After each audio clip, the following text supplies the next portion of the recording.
Coral bleaching has killed large amounts of coral across the Great Barrier Reef and the world and led to massive losses in coral reef biodiversity.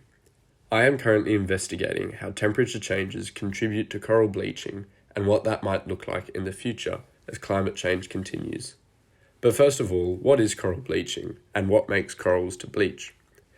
Coral bleaching is a stress response in corals which expel algae that live inside their tissues out into the water. These algae provide nutrients to the corals that allow them to grow. This stress response occurs when the ocean warms for long periods of time and can cause corals to turn white. If the ocean temperature drops, the corals can regain the algae, but if the ocean stays warm, then the algae will be lost and the corals will die.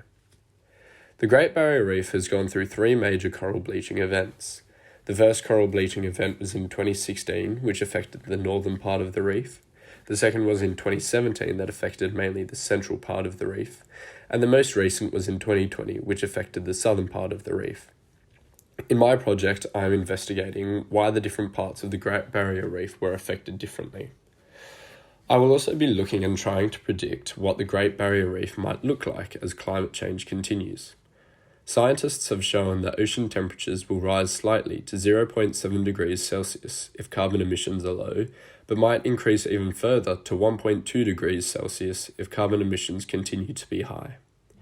As climate change continues, the frequency of marine heat waves and long periods of warm ocean are expected to increase.